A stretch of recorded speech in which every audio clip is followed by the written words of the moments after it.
আসসালামু আলাইকুম। বাংলা দ্বিতীয় সপ্তম পরিচ্ছেদ নিয়ে আলোচনা করব। এখানে অল্প কিছু এমসিকিউ পড়লে আমাদের আগের মতো করে পুরোটা কমপ্লিট হয়ে যাবে। চলো আমরা একটু দেখে নিই।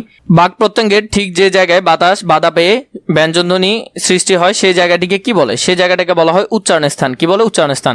যেমন এখানে দেওয়া আছে বায়ু যেখানে বাধা পেয়ে ব্যঞ্জনধ্বনি সৃষ্টি করে সেটাকে বলা হয় উচ্চারণ স্থান। আর উচ্চারণ স্থান অনেকগুলো, এখানে প্রায় 7টা উচ্চারণ স্থান আছে, যেগুলো দেওয়া আছে ওষ্ঠব্যঞ্জন, দন্তব্যঞ্জন, দন্তমূলীয় ব্যঞ্জন, মূর্ধব্যঞ্জন, তালব্য ব্যঞ্জন, কণ্ঠব্যঞ্জন এবং কণ্ঠনালীয় ব্যঞ্জন। এই যে টপিকটা আমরা যদি এখান থেকে দেখি, যেমন উচ্চারণের স্থান অনুযায়ী, প্রকৃতি অনুযায়ী, ধ্বনির কম্পন ও বায়ু প্রবাহের বিবেচনায় 4 ধরনের ভাগ করা হয়। যেমন এগুলো আছে উচ্চারণের স্থান অনুযায়ী বিভাজন এবং উচ্চারণের প্রকৃতি অনুসারে বিভাজন, এরপরে হলো ধ্বনির কম্পন মাত্রা অনুযায়ী, এরপরে হলো ধ্বনি সৃষ্টির প্রবাহের মাত্রা অনুসারে ভাগ করা হয়। উচ্চারণ স্থান অনুসারে 7 ভাগে ভাগ করা হয়। কয় ভাগে? 7 ভাগে। তো 7 ভাগেগুলো এখানে দেওয়া হলো।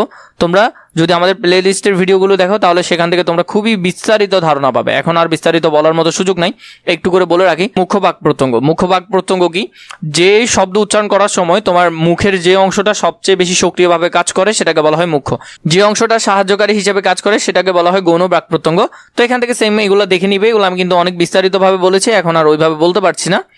এরপর দেখো এখানের মধ্যে এগুলো দেওয়া হলো 7 ভাগে ভাগ করা হয় উচ্চারণ স্থান অনুসারে।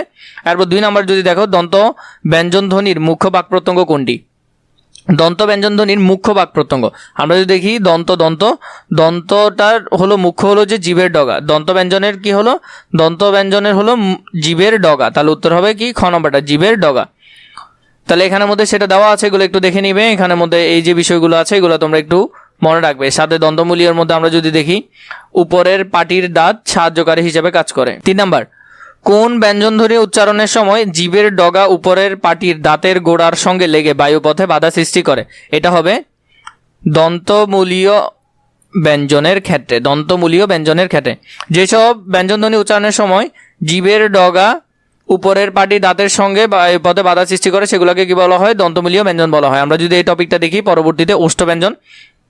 দেখো আমি তোমাদেরকে এই ব্যঞ্জনগুলো একটু সহজে চেনাচ্ছি। এখানে যে ব্যঞ্জনগুলো আছে এগুলো তোমরা এইভাবে করে কখনো শিখতে পারবে না, আমি একটু সহজ করে দেখাচ্ছি, তোমরা মনে রাখবে। যদি আমি এগুলো তো ওইখানে বিস্তারিত বলেছি, এখন আর সম্ভব না। ক খ গ ঘ ম, এরপর হলো চ ছ পরিচ জ ঞ, আমি একটা করে বাড়াচ্ছি।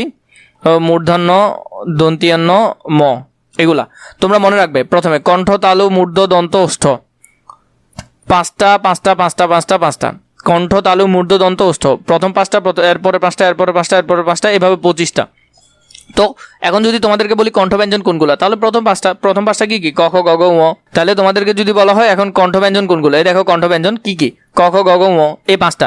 তো আশা করি ওইভাবে করে সহজে শিখতে পারবে। আমি ওইখানে আরো বেশি বিস্তারিত বলেছি, এখন আর পারছি না। তাহলে এখানের মধ্যে দেখো কণ্ঠ, তালু, মূর্ধ, দন্ত, ওষ্ঠ, তার মানে শেষের 5টা, প ফ ব ব ম, শেষের 5টা।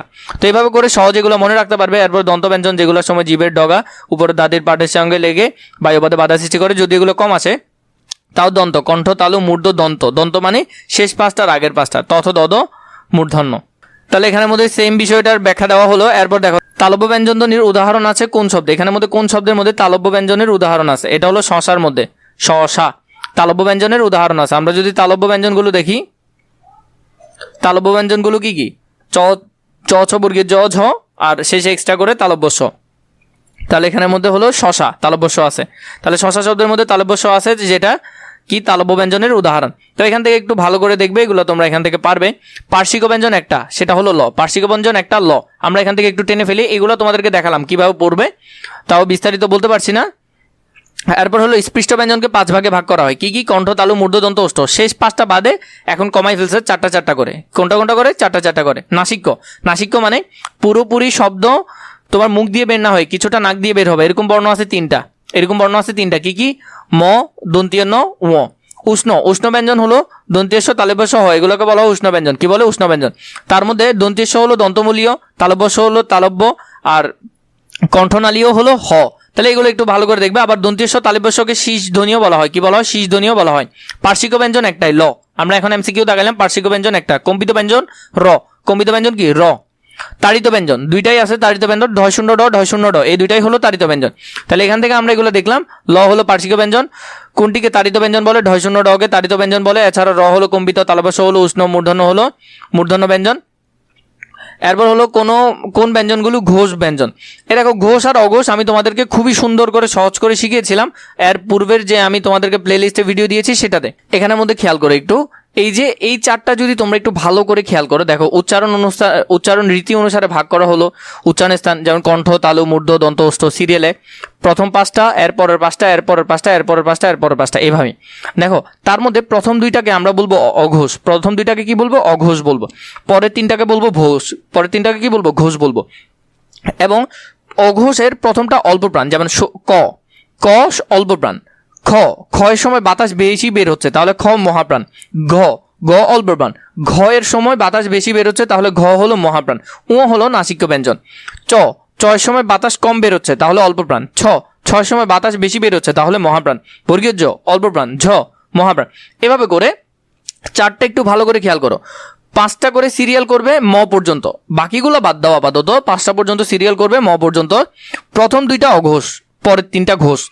প্রথম দুইটার প্রথমটা হলো অল্প প্রাণ, পরেরটা মহাপ্রাণ। শেষেরটার মধ্যে প্রথমটা অল্প প্রাণ, শেষেরটা মহাপ্রাণ।